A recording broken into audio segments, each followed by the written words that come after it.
Olá, listantes e listadores, aqui Luiz Anoto no nosso desafio Lei de Licitações, artigo por artigo. Seguimos no interminável artigo 6º, com os principais conceitos abordados na Lei 14.133.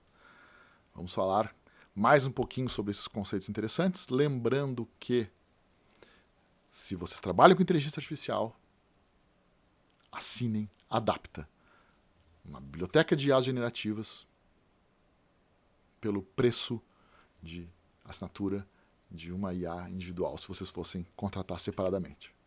Vale muito a pena. Na Adapta você tem cursos na plataforma onde ensinam vocês a trabalhar com a IA. Existe uma newsletter com novidades. Existe também os experts, que são agentes específicos de determinadas tarefas. Eu mesmo crio experts sobre licitações e coloco lá na Adapta. Então, vou deixar o link na descrição.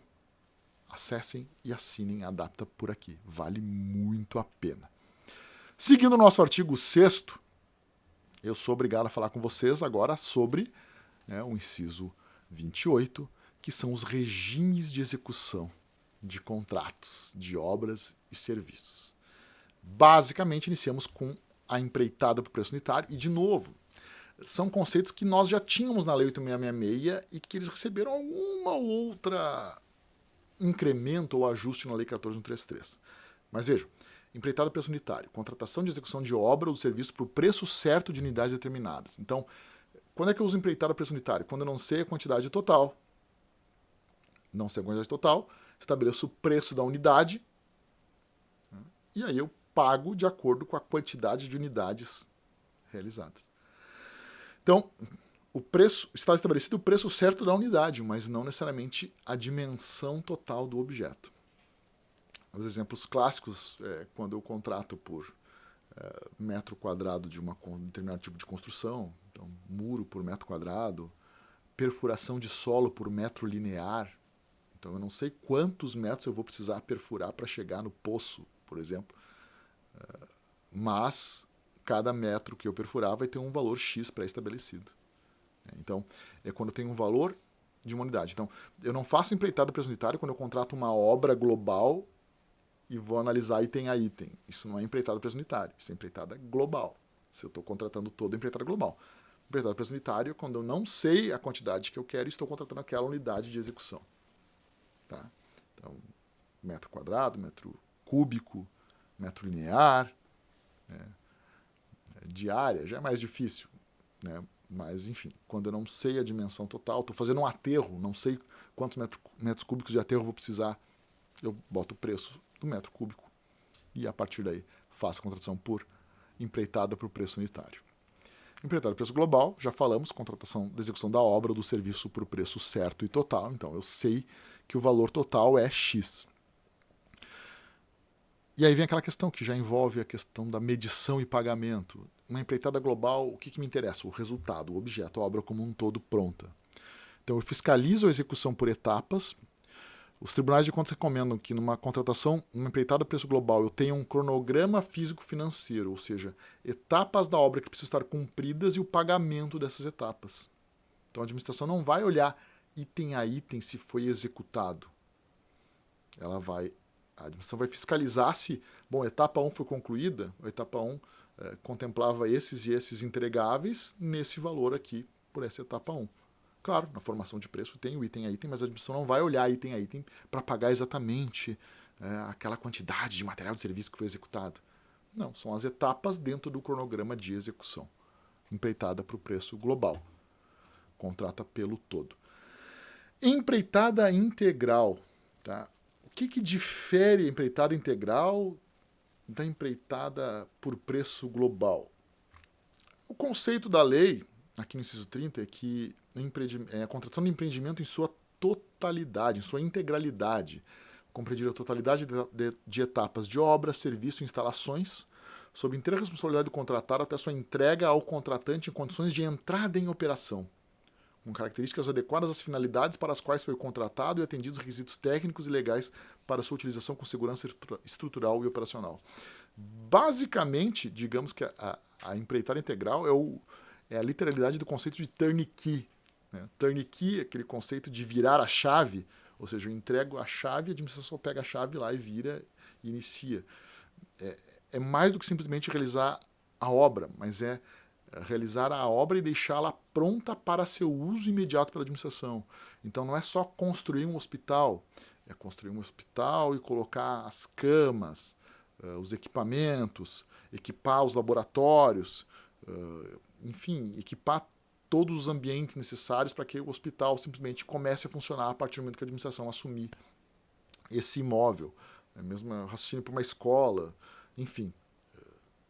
Se a obra ela foi concluída de maneira que basta a administração iniciar a sua operação lá dentro, seja com recursos próprios ou novas contratações, se for o caso, mas aí eu tenho a empreitada integral, certo?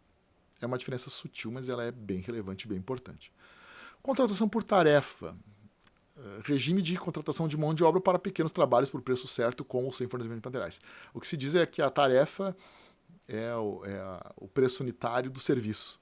Tá? Então, geralmente a tarefa é usada para pequenos reparos, mão de obra. Se a gente for, por exemplo, na plataforma Contrata Mais Brasil, os serviços que estão lá são serviços por tarefa. Então, a gente dá uma tarefa e diz assim, ó, eu quero mão de obra para fazer esse trabalho nesse prazo, que é inferior a 30 dias, e nesse valor. Tá? Então, com ou sem fornecimento de materiais, então pode ter também fornecimento de materiais nesses pequenos reparos. Aí, hidráulica, pintura, elétrica, pequenos detalhes. Contratação integrada é a novidade, né, da Lei 14.300, novidade, porque foi importado do RDC. Então, regime de contratação de obras e serviços de engenharia, que o contratado é responsável por elaborar e desenvolver os projetos básico e executivo, executar as obras, fornecer bens ou prestar serviços especiais e realizar a montagem, teste, pré-operação e demais operações necessárias e suficientes para a entrega final do objeto. Então, é uma empreitada integral, onde, além do objeto ser entregue pronto para o uso, também a concepção dele, o projeto básico, tem que ser elaborado pelo contratado. Então, qual é a ideia do legislador com a contratação integrada? É um objeto mais complexo que a administração não sabe mensurar muito bem o projeto básico, não sabe como finalizar o projeto básico, então já delega isso para o terceirizado realizar o projeto básico, elaborar o projeto básico. Por quê? Porque se o contratado elabora o projeto básico, não tem termo aditivo ao contrato, por falha de projeto. Porque ele mesmo já pensou, quantificou, analisou.